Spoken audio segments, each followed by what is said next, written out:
Miss North Dakota spent a couple days in southwest North Dakota making a difference in kids' life. Stick around, that's coming up next.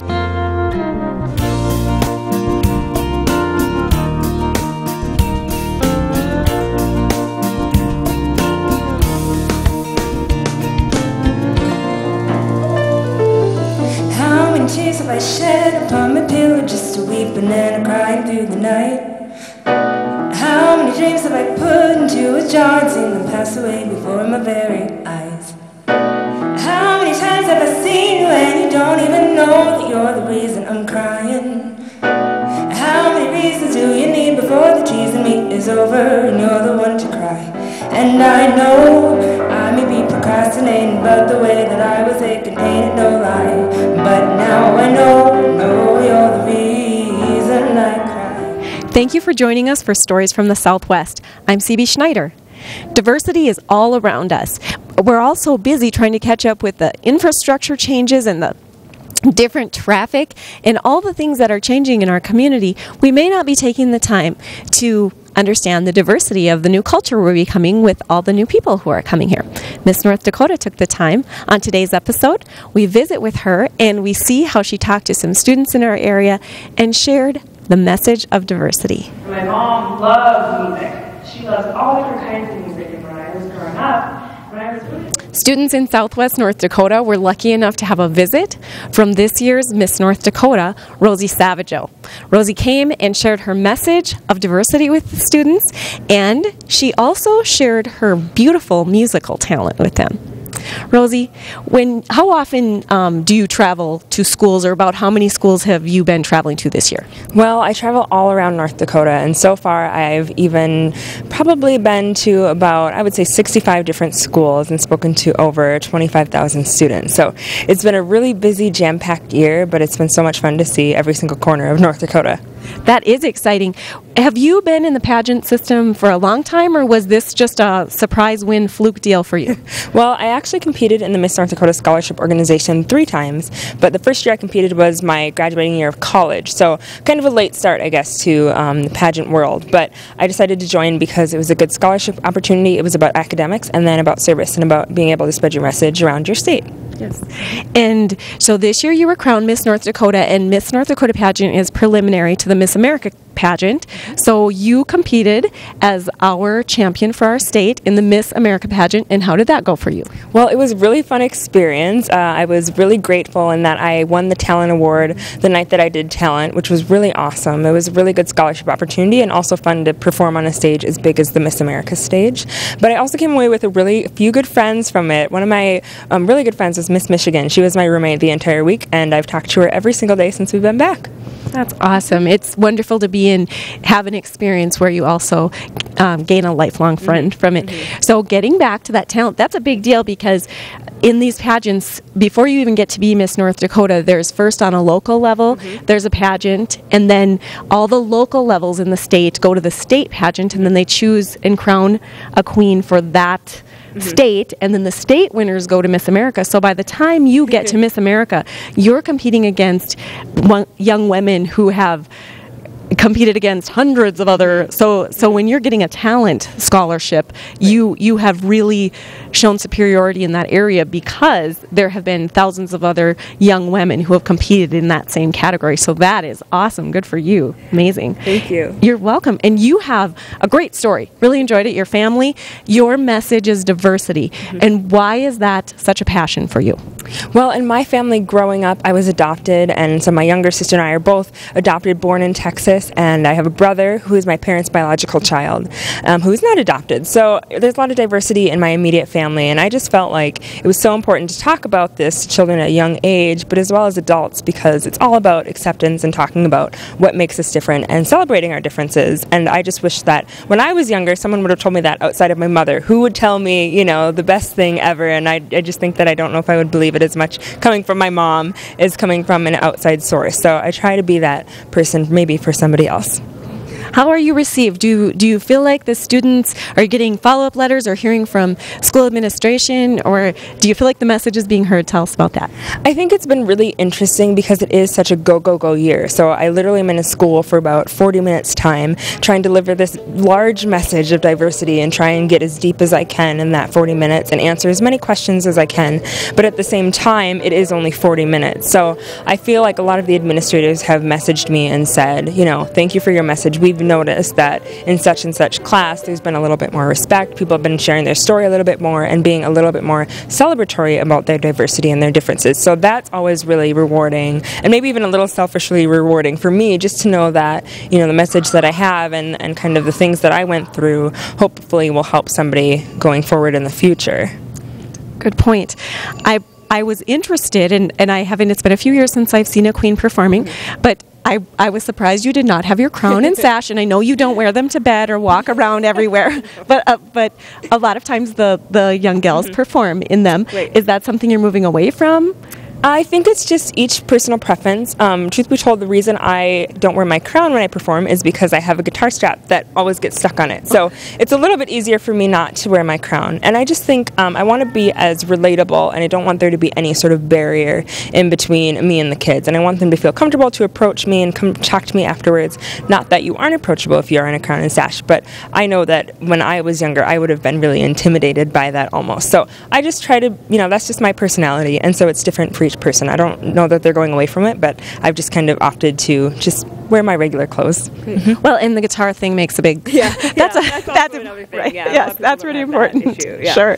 So, well, I thought your message was fantastic, and it was exciting to see the interaction and the interest. You really, you say 40 minutes. Well, that's not a lot of time, but you did a great job of keeping them engaged and interested, because that's a tough crowd. That's you've got diversity just in.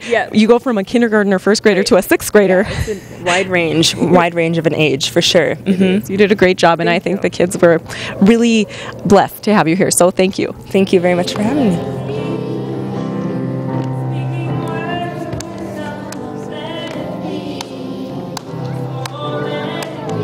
Now we're talking to Janine Olson, who's the principal at Richardton Taylor Elementary. Janine, do you often have speakers come into this school? We try to get speakers in 4 times. We get Dakota assemblies, and then any outside speakers that we can bring in to inform the kids on area events, we bring in as often as we can. Okay. So was this for the whole school or just a certain age group? We're doing it here at the elementary, and then I know that Rosie's going over to the high school next to talk to the high school students too. Well, that's pretty exciting. The kids seem to really enjoy her and get into everything. When a speaker such as Rosie comes in with a message and she had a platform, what is your hope when you have somebody come in? First of all, I hope that they behave themselves and are good listeners. And I've been very proud of our students for being good listeners and to listen to the message. I liked her diversity message because we see more and more of that, especially with the oil field coming in. We are getting more different kids in that we're not used to. We're used to knowing the kids that we grew up with and having them in daycare and preschool and then graduating with them, and we don't see that anymore. So that just makes our students more aware of that and more welcoming and accepting of the different people that are coming into our community. So she had a really timely message, and well done. Very, very much so, yes. Thank you. You're welcome. Thanks for coming. Can you play a game with me? Raise your hands. Okay, and great. Okay, good job. Jody Langane, a 6th grader at Taylor Richardton Elementary, had a really good time when she was listening to this year's Miss North Dakota. Can you tell us a little bit, Jody, about what you thought of Miss North Dakota's message? Everybody liked to sing and listen and play games with her. She was fun. Yeah. So what did you learn? Her message was on diversity. Did you feel like you picked up something about what she was talking about? I mean, her games were really trying to teach you about diversity. Did you feel like you learned anything from the games? You shouldn't be mean to people with dark skin or different cultures. Right. Yeah, and things are changing a lot. North Dakota, we used to be just all sort of like each other, but now we do have, like she said, differences. So there's a lot of a lot of different, sometimes languages, or sometimes people have an accent, or like you said, their skin color might be a little different. There's a lot of differences now. Do you think that Miss North Dakota had a good point about being kind to everyone, no matter what they look or sound like or where they come from? Yeah, you shouldn't be mean to them. You should make friends with them and be nice to them. I'm sure that would make them feel very welcome. Thank you, Jody. No, you're not alone. I'm gonna make this place your home. Settle down, it'll all be clear. Don't pay no mind to the demons, they fill you with fear. The trouble, it might get you down. If you are lost, you can always be found. Just know you're not alone. I'm gonna make this place your home. You guys know it? Yeah. Sing along.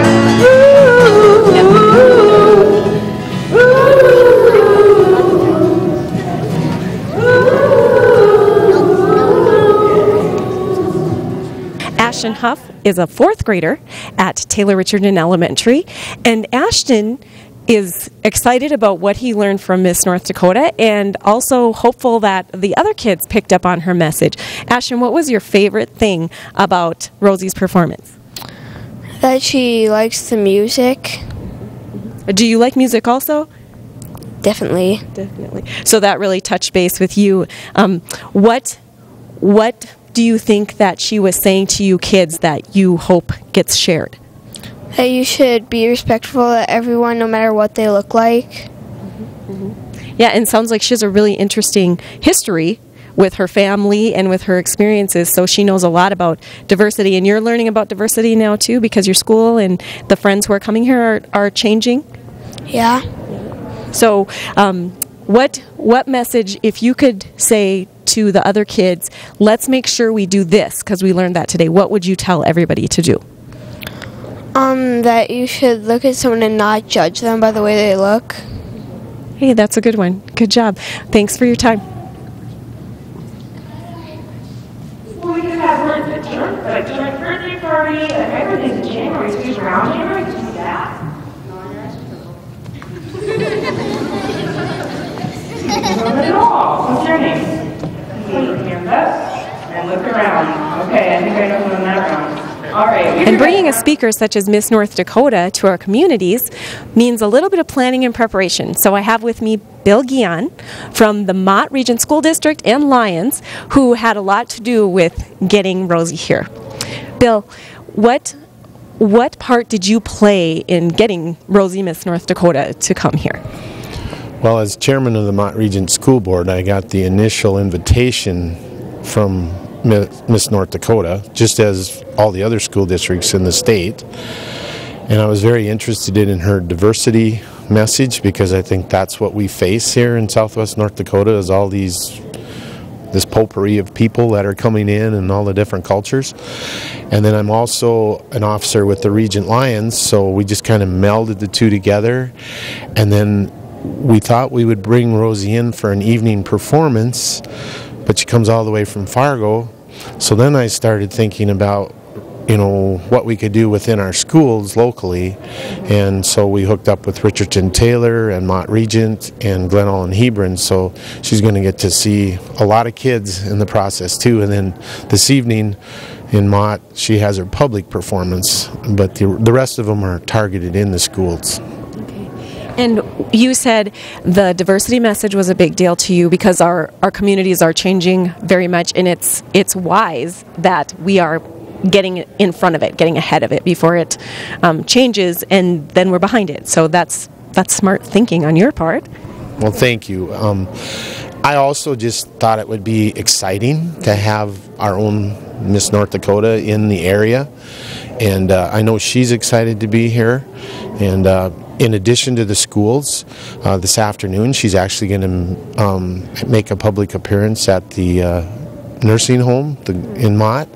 So, you know, you have the diversity of young and old and in between, and then the meal this evening is going to be hosted by the Regent Senior Center.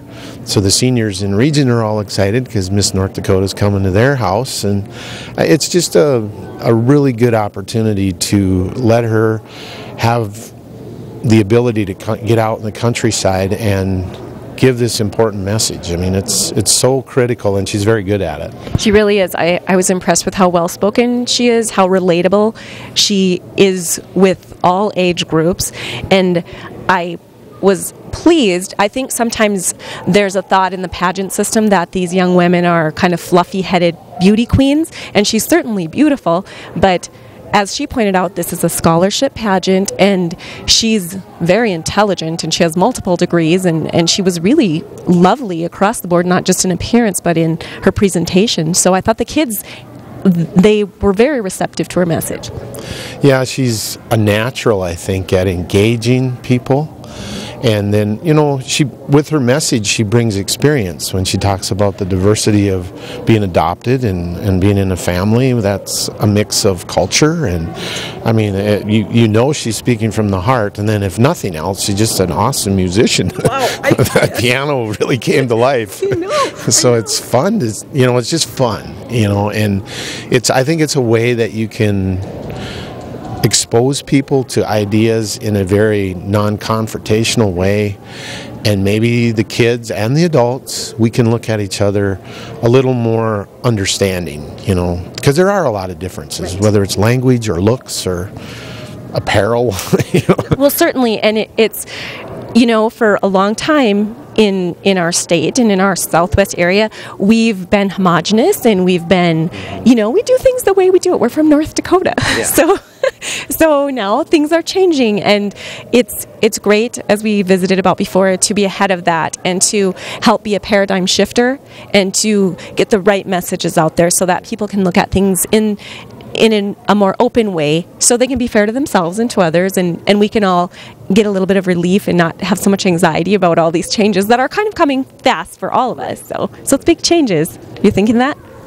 Yes, and you know, I just think the other thing is to try to create kind of a cohesiveness amongst ourselves.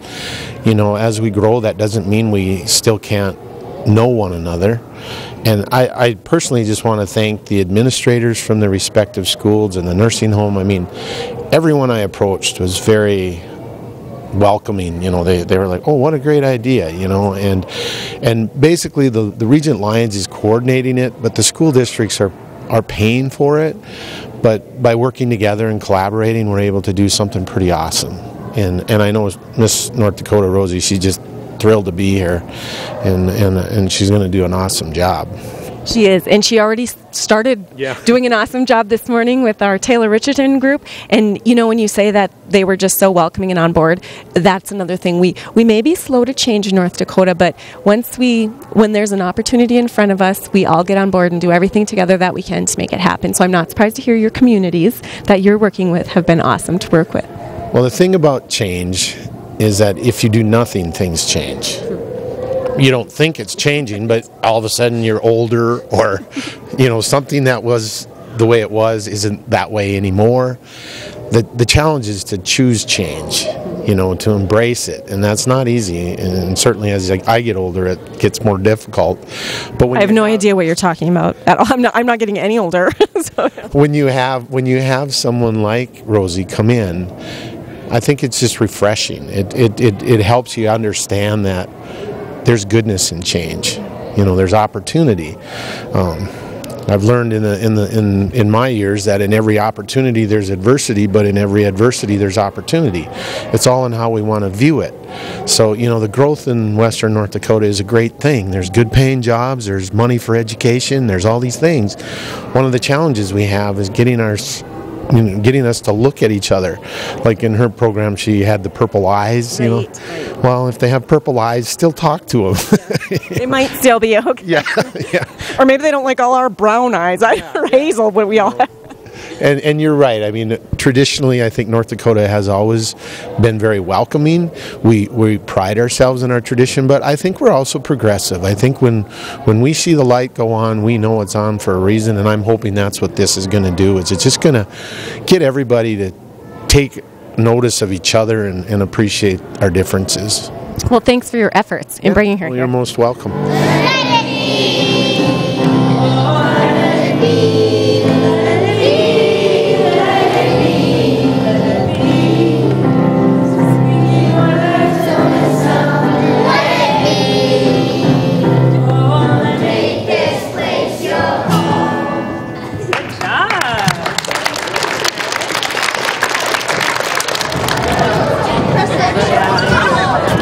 Miss North Dakota ends her reign in June of this year when she crowns a new Miss North Dakota, who will also head off to the Miss America pageant.